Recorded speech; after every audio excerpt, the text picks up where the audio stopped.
When I was doing the research for Spinsterella, I learned a lot about the Gothic subculture, and I saw a lot of parallels between your Goths and your African Americans as communities. And they are very similar in that, your Goths are a subculture and a subgroup all throughout the world, and African Americans are a subculture and a subgroup in America.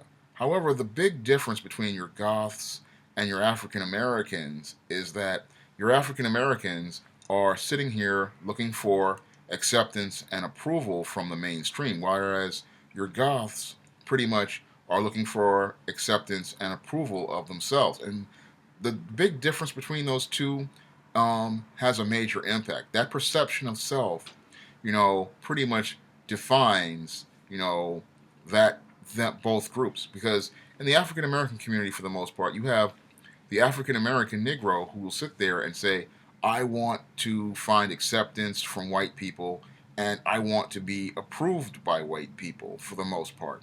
And this perception and this way of thinking, I believe, impedes the growth of the African American community and the black race overall. Because when you seek approval from someone else, you are giving them power over you, and you are allowing them to dictate the terms of what your identity is, what your culture is, and what is important to you. So instead of you defining what black is, other people are defining what black is. And that's what happens, sadly, for the most part in the African American community.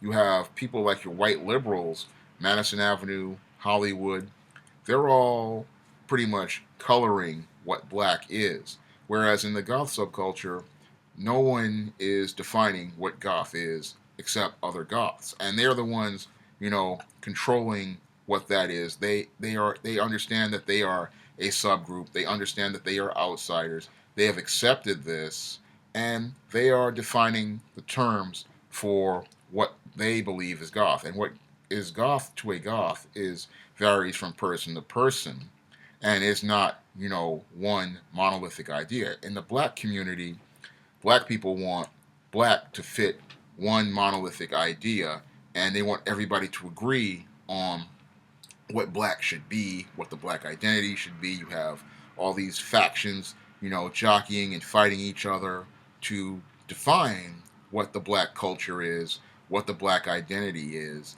And these guys are so busy fighting each other that they are not able to grow or grow as a group or grow, as a culture. The whole thing is that the culture is going backwards. It's not moving forwards. And when you see that, because you have these pro-blacks who believe that their view of black should be the only view of black. You have these hip hoppers who believe that their culture should be the only black culture. You have these elite blacks who believe that their culture should be the only culture. You have these, middle class blacks who want to be the only black culture. And yes, you have these factions in the goth subculture, like you have your pastels and you have your Lolitas, and your cybers, and you have quite a few cultures in it, traditionals, Victorians. But instead of them trying to jockey for approval from another group, they're all saying, it's all fine, and they are all able to work together towards, being part of an overall subculture, not just one set group is going to define all of goth for the world. They're saying, all of it is goth, and no one person is going to define it. There is no one monolithic idea. Whereas in the black community, you have everybody trying to create one singular monolithic idea as what will be black, and this will be the ideal black culture. This will be the black culture for the world. Whereas in the goth community, no, that's not at all. Everybody has their own view of what goth is. Everybody has their own dark perspective on the dark aesthetic. Everybody has their own perspective on it. And people, for the most part, and I've watched, about over 100 hours of video over the last year and a half or so, they all have this one thing that almost every goth agrees on, and that is the ability to agree to disagree, and that their one person's opinion is their opinion, and their opinion is not the only opinion. Whereas in the African American community, everybody wants their opinion to be the only opinion. They want their view to be the only black view. They want their ideas to be the only ideas, and they want everybody to agree that their idea is the right idea for black people. And that's not a good thing to do. I mean, as human beings, we all have our own way of thinking. We have our own, minds, our own opinions, and people need to learn how to agree to disagree. And that's one of the things I like about the goth subculture so much is that they can agree to disagree. And because they can learn how to agree to disagree, people can work together, you know, without getting into arguments, without making things personal, without, making everybody, doing things that detrimental to the overall culture. And the things that everybody does, for the most part, help people to see what's great about the subculture. Yes, there are some elite goths out there who think that their views are the only views, but in most cases, many of the other goths will come in and say, look, this guy has an elite view, and, we don't, most part, they'll come out and, call that guy out. Meanwhile, in your African American community, people won't call out these, elitists. They won't say that, this guy is wrong and that, it's all right to disagree with people and it's all right to have a difference of opinion. No, because everybody's jockeying for the approval of an imaginary white person and the approval of a group of imaginary white people, they start jockeying with different groups to, you know, go against each other. And that going against each other, hurts the overall culture and it prevents the overall culture from, growing and being the best it can be.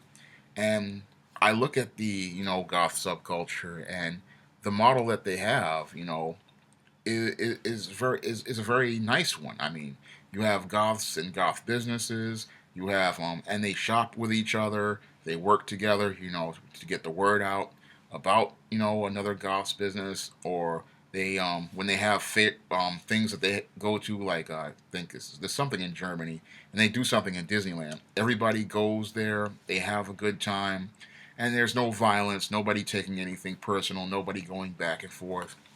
Nobody arguing. Yes, people disagree, but they learn how to, resolve problems without getting disagreeable. And that's something that I saw, in many of the videos I watched over the last year and a half, many of the blogs that I read.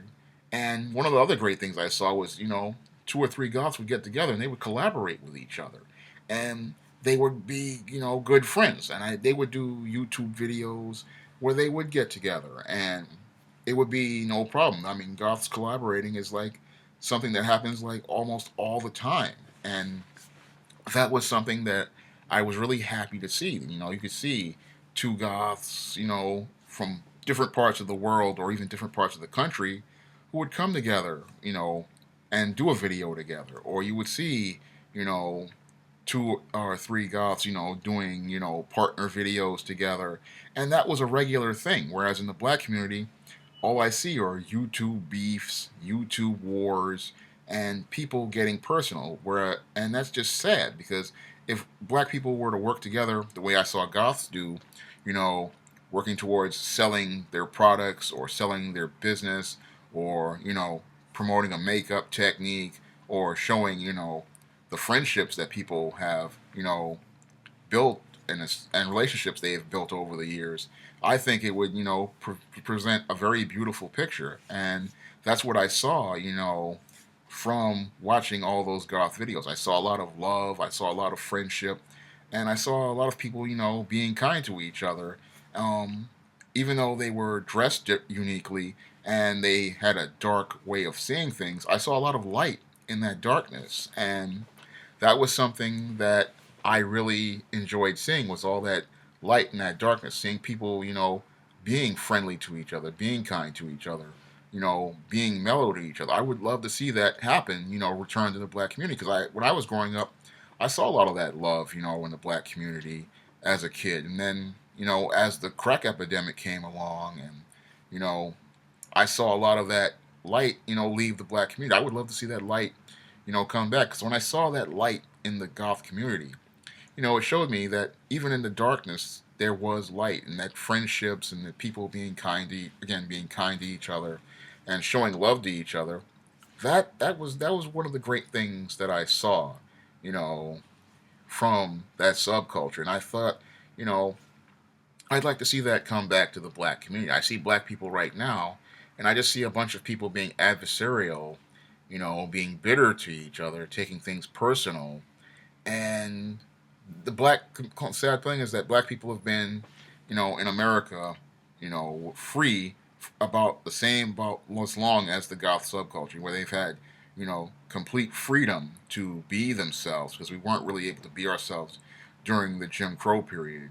But you've had really more freedom than this subculture, and these subculture, they have been around thriving and growing. And I look at the African American community, and sadly, it's regressing because nobody knows how to work together.